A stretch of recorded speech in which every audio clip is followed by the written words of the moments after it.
My name's Barbara Galland. I'm from the University of Otago in Dunedin. I work in the Department of Women's and Children's Health. I'm a sleep researcher there, particularly childhood sleep is my specialty. So sleep is incredibly important for a child's development. It is critical for their emotional and physical health. It enables a child to stay alert during the day, attentive to task, interact with their environment. It enables them to behave well during the day.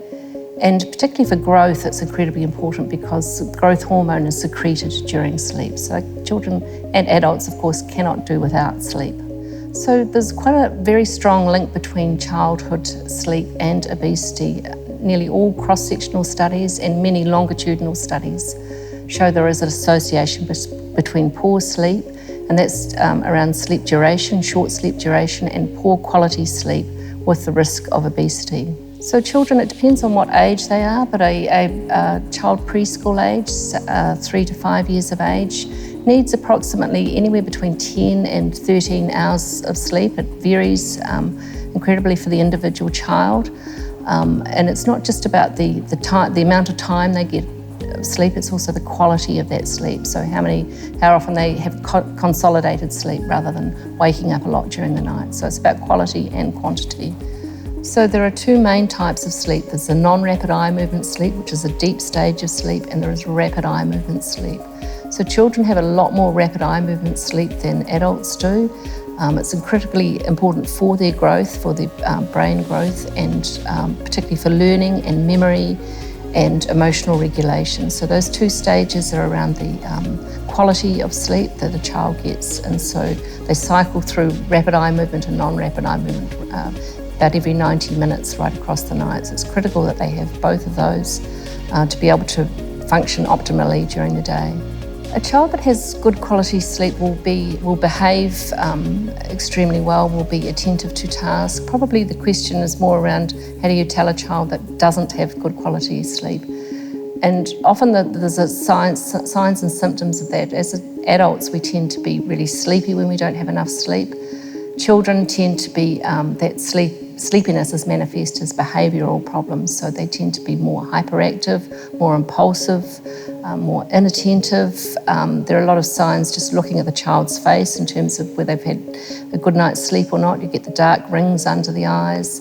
And another problem, one of the sort of common problems with children that have poor quality sleep, if their airways are obstructed, they tend to be prone much more than adults to having enlarged tonsils and enlarged adenoids, and so there are facial features around that. You can pick up a child that has the mouth open, they have a long face, which is called adenoid facies, and they'll have very, very disrupted sleep during the night. A lot of it is around the parents setting limits around bedtime as well. So there's a lot of, about 20 to 30% of children have sleep problems or parent-reported sleep problems. So the key take-home messages for parents are around looking at their child's sleep and ensuring that they have good quantity sleep and good quality sleep. So the things that can help with both of those is the sleep hygiene practices. So sleep hygiene is the practices that promote good quality sleep. So you have to look into things around exercise during the day, making sure the child has a lot of exercise during the day promotes sleep. A warm bath before bed promotes sleep, so raising that core temperature enables not only children but adults to get off to sleep a lot easier. Then routine is incredibly important, so that the child gets to know this routine that happens before bedtime. So about an hour before bed, that routine starts happening. So the child gets in pajamas, maybe has a bath, brushes their teeth, settles down into bed with a book that's not stimulating, something that relaxes them. So it's all about creating this really relaxing environment to promote sleep.